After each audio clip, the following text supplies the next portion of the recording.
and welcome back to our lecture that introduces you to human resource management and work analysis.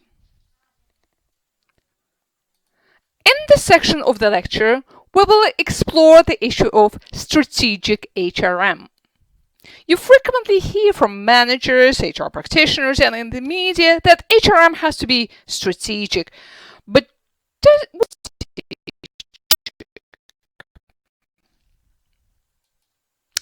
as you recall from our discussion in the first part of this lecture, different organizations have different HRM systems that comprise of particular HRM policies and practices system come from. How does an organization decide what HRM system, policies, and practices to implement? The direction in principle should come from an organization's strategy, from the organizational mission, vision, and goals. These should define organizational HRM system. The HRM system, in turn, should consist of HRM policies that align with the strategy, and it should be implemented through HRM practices that support these policies. And at each juncture, when translating organizational goals into an HRM system or translating an HRM policy into a practice, managers face important choices within certain constraints. To illustrate, take for example a firm in the information technology industry that has adopted a vision, invent new products, and has a mission statement that says, "We value creativity." This vision and mission can be translated into a guiding principle for the HRM system. For example, promote creative learning environment. HRM policies then should follow the general guiding principles and should match the organization's strategy. Our IT firm, for example, might adopt an HRM policy that emphasizes job security and promotes mutual commitment between the employees and the employer so that employees will be more willing to experiment and innovate. Or it could adopt an HRM policy that rewards employees for innovation. In turn, policies would guide the choice of practices, that is, specific methods and procedures to implement the policies. So a practice that helps to implement the policy of job security could translate into a layoff practice that protects those with the longer tenure. Or a policy of rewarding for innovation can be translated into the practice of awarding cash bonuses to R&D employees for successful patent applications. Or, alternatively, you may reward teams and individuals for developing promising concepts that have demonstrable commercial viability. So, there are many choices to make, and the choices you do make when you translate goals into HRM principles, policies, and practices are all strategic in the sense that they reflect the strategy and contribute to strategy execution. So strategic HRM means that strategy shapes HRM. However, strategic HRM also means that all aspects of HRM ultimately also shape the organization's strategy.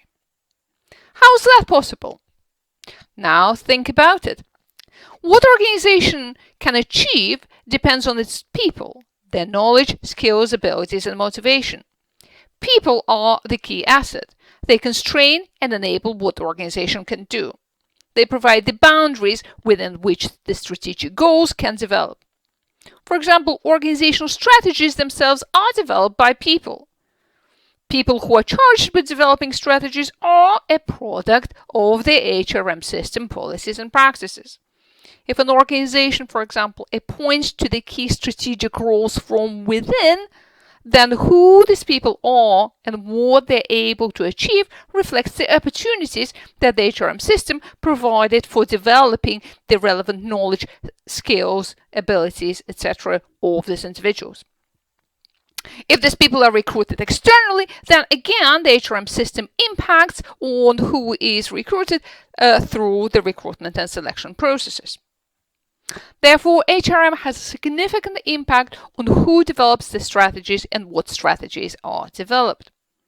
So strategy and HRM go hand in hand. Both strategy impacts HRM and HRM affects strategy. There's also a third reason why HRM is called strategic. HRM is strategic because it impacts on organizational performance. HRM can positively or negatively affect the organizational bottom line and a variety of other significant outcomes. Incidentally, how do we define performance? Performance means different things to different people, or to be more precise, it means different things to different organizational stakeholders. As managers, we're interested in employee performance, organizational citizenship behaviors, employee turnover, and organizational capabilities. We also have the responsibility to the owners, and owners are interested in financial performance and return on their investment, but they're also interested in corporate reputation. We have responsibility to employees, for whom the important outcomes are their human capital, economic gain, employment security, fairness, engagement, well-being, and health and safety. And of course, managers are employees as well, so we can't really draw a line between managers' outcomes and employees' outcomes, because as an employee, you're also interested, even if you're a manager, in your well-being, your health and safety, employment security, and so forth. These are internal stakeholders. But you also have responsibility to the external stakeholders, and they have vested interest in other aspects of performance. Customers and clients, for example, care about the product or service cost, quality, and convenience. Then there's other organizations such as your contractors and suppliers.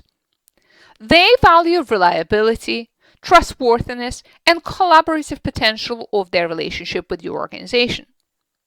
And then, of course, we have society at large, from the community in which your organization is located, to your nation, your country, and to the world. For these important outcomes include the legality of your operations, your social responsibility, and your contribution to the achievement of the United Nations Sustainable Development Goals. So, HRM systems, policies, and practices have significant impact on all aspects of organizational performance. Let's have two examples, an example of bad influence and an example of good influence. An attention-grabbing case of how poor HRM can cost an organization dearly comes from the recent Wells Fargo case. Wells Fargo is one of the biggest banks in the United States and offers many consumer financial products and services, including savings and checking accounts, credit cards, and online banking services. In recent years, the bank has sought to distinguish itself in the marketplace as a leader in cross-selling these products and services to existing customers who did not already have them. The bank's then CEO John Stumpf mantra was 8 is great, meaning that employees had to get 8 Wells Fargo products into the hands of each customer. Now, when cross-selling is based on strong customer satisfaction and excellent customer service, it is a common and accepted business practice. I'm sure bankers among you would agree with that. However, in the Wells Fargo case, the bank's compensation incentive programs encouraged the employees to sign up existing clients for as many accounts as possible. And the bank's performance management system also put a great pressure on the employees who struggled to meet demanding quotas. Pressured by sales targets and spurred on by incentives, employees started to boost sales figures by covertly opening accounts and funding these accounts by transferring money from the existing customer accounts without the customer's knowledge or consent. Not one, not a few, but thousands of bank's employees were involved in this practice. Altogether, from 2011 to 2016, Wells Fargo employees created more than 1.5 million unauthorized deposit accounts and issued more than 500,000 unauthorized credit card applications. These accounts racked up 2.6 million in fees for the bank. The sham accounts may have gone unnoticed were it not for an investigation by newspaper Los Angeles Times, which helped uncover the fraud. The newspaper reporting then led to a 2015 lawsuit against Wells Fargo by the city of Los Angeles. And soon thereafter, federal regulators also got involved, and in September 2016, Wells Fargo announced that it will pay full restitution to all victims, $5 million, and $185 million in fines to city and federal regulators to settle the matter. Since the scandal emerged in September 2016, Wells has replaced its chief executive, reshuffled its board, changed a string of senior execs, and distanced itself from the aggressive culture of cross-selling that fed the deception. But the damage has lingered. From the day the scandal broke shows that the banks have been flat, while the broader banking sector has risen about a fifth. So what's the lesson? Well, there are many lessons for various parts of this bank's operations, but there is a clear and strong HRM lesson.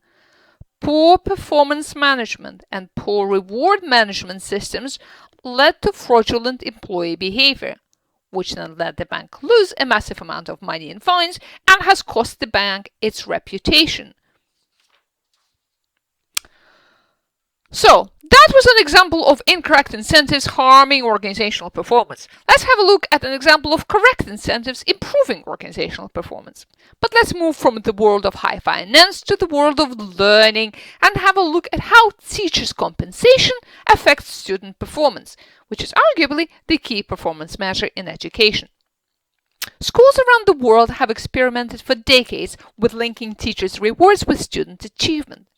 In developing countries, incentivizing teachers apparently does the trick.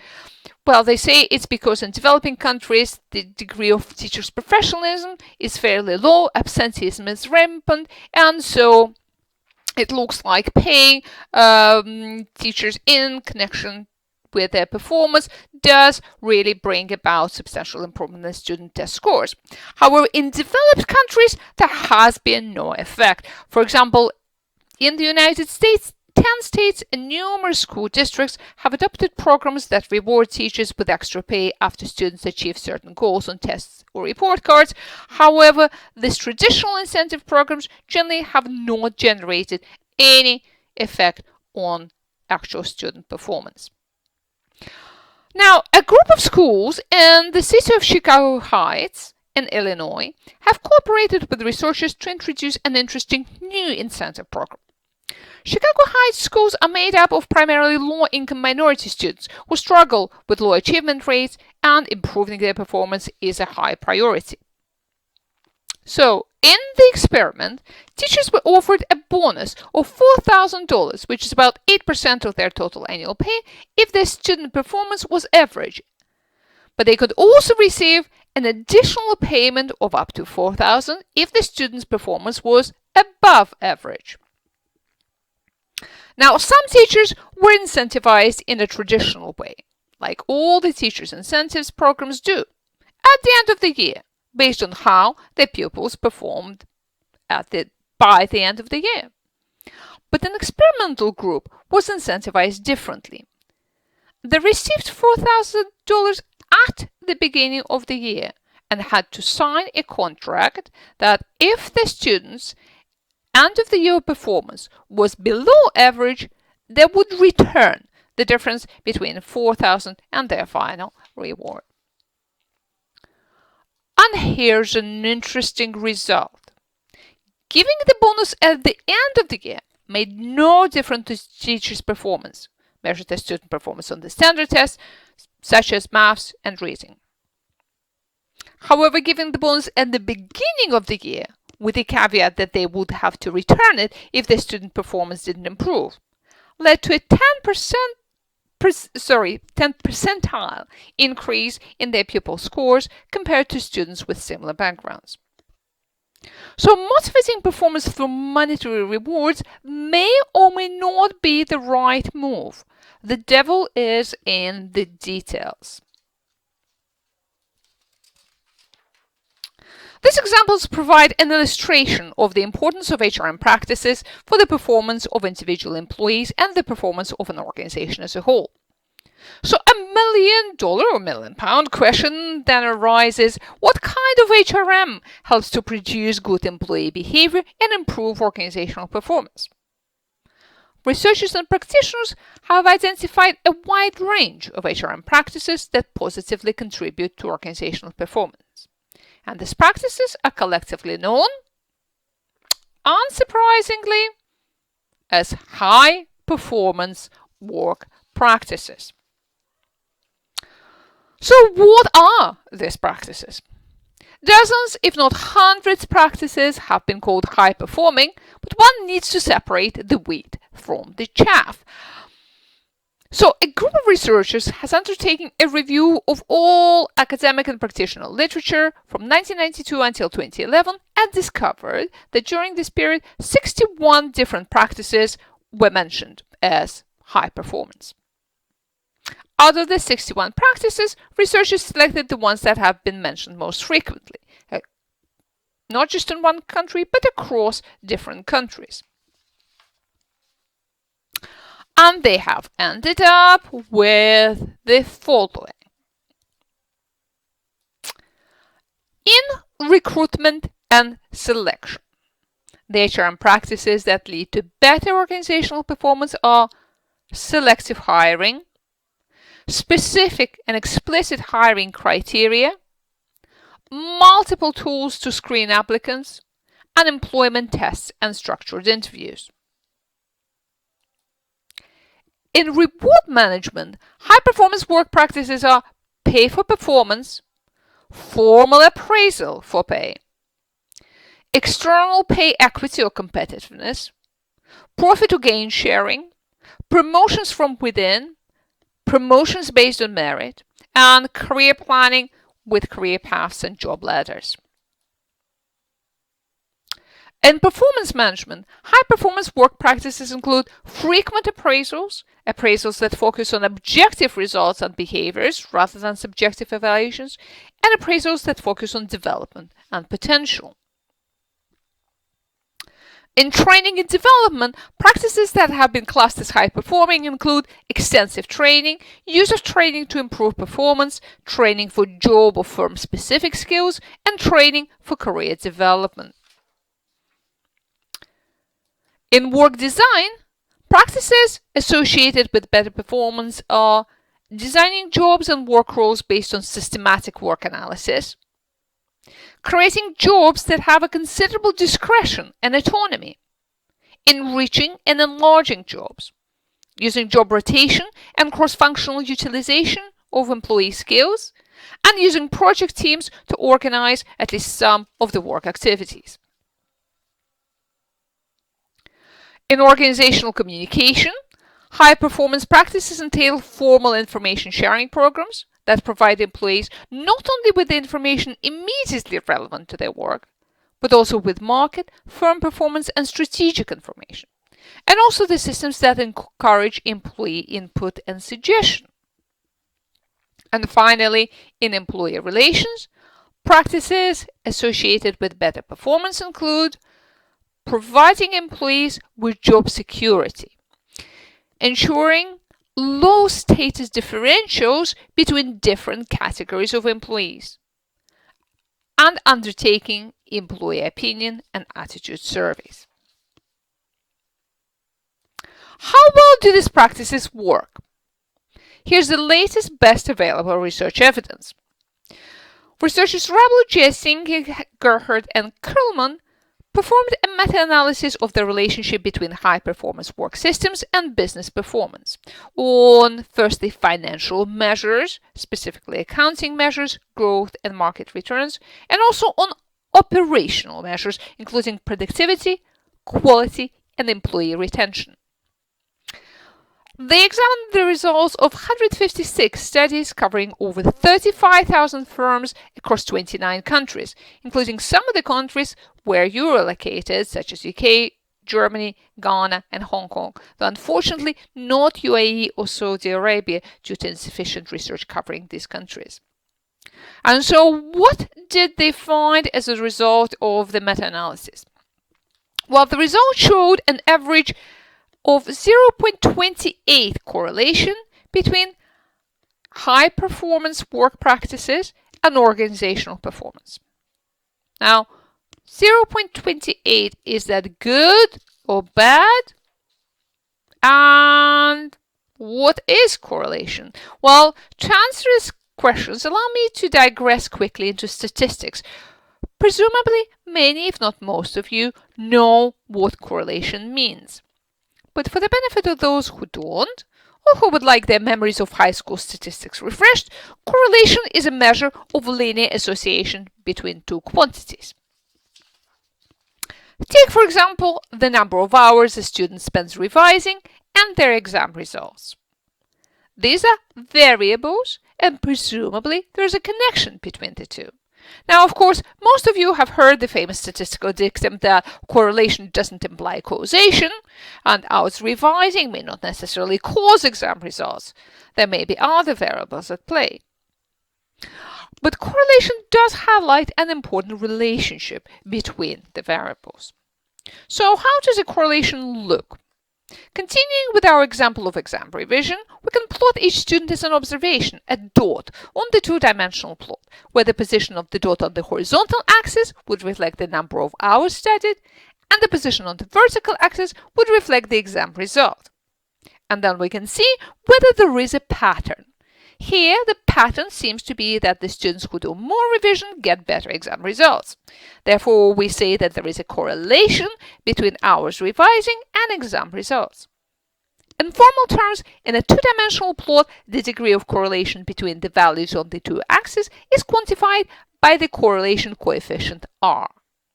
If two variables are correlated, we can use the value of an item on one variable to predict the value on another. Correlation coefficient ranges in terms of the values between 1 and -1. If correlation coefficient equals 1 or -1, it means perfect correlation. If correlation coefficient equals 0, it means no correlation at all. If correlation coefficient is positive, this means that as the value of one variable increases, the value of the other variable also tends to increase. If the correlation coefficient is negative, it means that as the value of one variable increases, the value of the other variable tends to decrease. Okay, this is how these different correlations look roughly on a plot. Perfect negative correlation, perfect positive correlation, no correlation whatsoever, and then medium negative and medium positive correlations. Now, going back to our case of high-performance work practices and performance, with the help of visualization device, I have produced a plot for correlation between high-performance work practices and performance.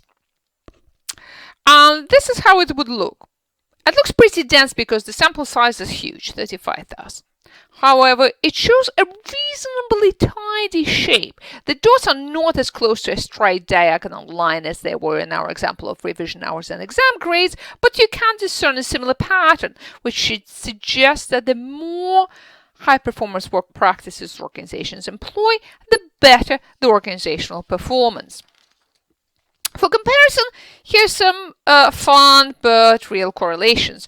A recent study published in Nature Human Behavior looked at assortative mating. This means similarity between partners and couples. Across 25,000 pairs, they found a positive correlation in height of 0.2. And across 8,000 pairs, they found a correlation of 0.65 in educational attainment. Notice that the plot for height on the previous slide is messier than the plot on this one. This one is obviously tidier. Yes, on the previous slide, it's all over the place, and it makes sense because people don't pair up by height that much. People, however, do seek partners who are similar to them in their educational level. So there's a greater correlation here as reflected in a much more compressed, tidy shape along the diagonal here. Now, how do we class the correlation size? As a rule of thumb, anything less than 0.1 is small, anything around 0.3 is medium, and anything over 0.5 is large. However, one needs to take into account the context. For example, according to medical research, correlation between non-steroidal anti-inflammatory drugs, such as ibuprofen, and pain reduction is only, wait for this, 0.14. So, using the rule of thumb, we would class this as small. But we still take these for pain relief, don't we? Even a small reduction in pain is important to us. Now, in addition to this brief statistical primer on correlation, because we would be using the term correlation and using results from different correlation analysis further on in this module quite extensively, let me also explain what the term meta-analysis means.